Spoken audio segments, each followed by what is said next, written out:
បាទសួស្តីបងប្អូនអាកាសពេលនេះគឺយើងកំតណាឈ្លោះគ្នាហើយគឺយើងជួយគ្នាសិនគឺថាខ្មែរជួយខ្មែរសិនដោយសារប្រទេសយើងឥឡូវកំពុងតែមានបញ្ហាហើយខ្ញុំក៏មានដំណឹងមួយគឺប្រាប់ទៅដល់បងដែលមានភារកិច្ចដឹកស្បៀងជូនទៅដល់វរៈកងទ័ពហើយនឹងបងប្អូនជនជាតិសឹកយើងមិនត្រឹមតែបងមានភារកិច្ចដែលត្រូវដឹកស្បៀងទេគឺឲ្យតែគ្រប់កងកម្លាំងគ្រប់បដិបត្តិទាំងអស់ដូចជាសមត្ថកិច្ចទាហានជាដើមដែលត្រូវការមកដែលមានភារកិច្ចទៅព្រំដែនអីចឹងទៅមកសម្រាប់នេះស៊ីមរៀបសិនគឺនេះខាងតែអង្គរឡែនគាត់នឹង discount ជូន50%កាលពីមុនមកខាងតែអង្គរឡែនfree ហ្មង free ចំនួន100បន្ទប់ទាំងអស់តែឥឡូវនេះគាត់កែប្រែវិញអាចជួយសម្រួលខ្លះអាចជួយសម្រួលបន្ទុកបងប្អូនខ្លះដែលធ្វើដំណើរមកឆ្ងាយអញ្ចឹងទៅអស់កម្លាំងអីត្រូវការកន្លែងកន្លែងសម្រាប់អញ្ចឹងទៅអាចឲ្យមកសម្រាប់នៅទីនេះគឺ discount ជូន50%ជូនខាង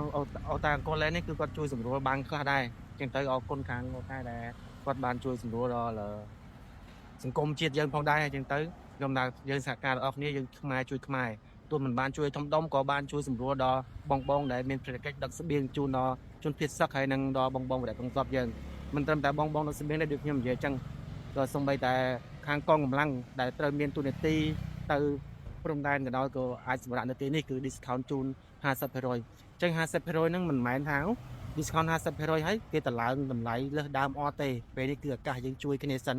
ខ្មែរជួយខ្មែរសិនគឺតម្លៃគឺនៅដដែលទាំងអស់ហើយ discount 4បងជូនទៀត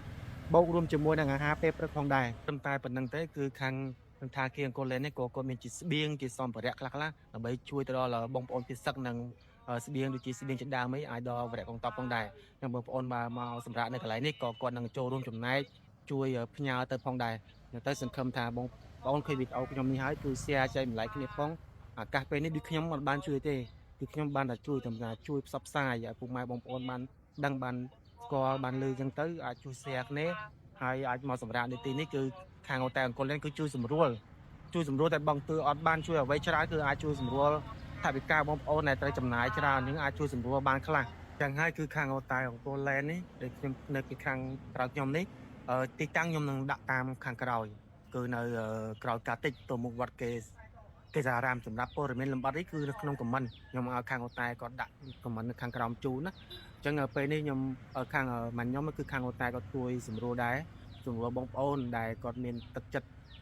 ដើម្បីជួយដល់ជនភៀសសឹកហើយនឹងបុគ្គលិកកងទ័ពយើងដែលដឹកស្បៀងដឹកអីចឹងទៅអាចមកសម្រាប់ទីនេះបានខាងតែនឹង discount ជូន50%បើសិនជាមានព័ត៌មានអ្វីផ្សេងទៀតខ្ញុំនឹងអាប់ដេតពេលក្រោយនៅខាងក្រោយក្នុងខ្ញុំគឺជា V+ របស់សន្តាគារអង្គរឡែនដែរអញ្ចឹងកន្លែងនេះគឺតម្លៃសមរម្យជាងបងប្អូនដែលមកចង់សម្រាប់នៅកន្លែងនេះក៏បានដែរគឺតម្លៃចាប់ពី$15 $20 $25អញ្ចឹងទៅ discount 50%ទៀតគឺកាន់តែទាបមែនតើខ្ញុំសូមបញ្ជាក់ដែរគឺសម្រាប់តែបងដែលខាង charity ពាក់ព័ន្ធនឹងដឹកស្បៀងដឹកអាហារជូនវរៈកងទ័ពយើងហើយនឹងដល់ប្រជាជនយើងដែរគឺបងប្អូនអាចជ្រើសរើសបាននៅសន្តាគារអង្គរឡែនក៏បានហើយនឹង V+ ក៏បានប៉ុន្តែនៅក្បែរគ្នាទេ V+ ហើយនឹងអង្គរឡែនគឺនៅក្បែរគ្នាទេត្រឹម10ម៉ែត្រ20ម៉ែត្រថា20ម៉ែត្របងប្អូនអាចជ្រើសរើសបានទៅមានអាងហែលទឹកដូចគ្នាដែរប៉ុន្តែ V+ មានអាងហែលទឹករៀងទូចបន្តិចហើយនៅអង្គរឡែនអាងហែលទឹកធំអញ្ចឹងបងប្អូនអាចជ្រើសរើសបានពីគ្នាណាអញ្ចឹងខាងអង្គរឡែនគាត់មានទឹកចិត្តជួយសម្រួលដល់បងខ្លះសូមអធិស្ឋានសម្រាប់ដោយមិនបានពេញលេញហើយមិនបានឡអត់ខ្យល់អីសូមអធិស្ឋានផងដែរ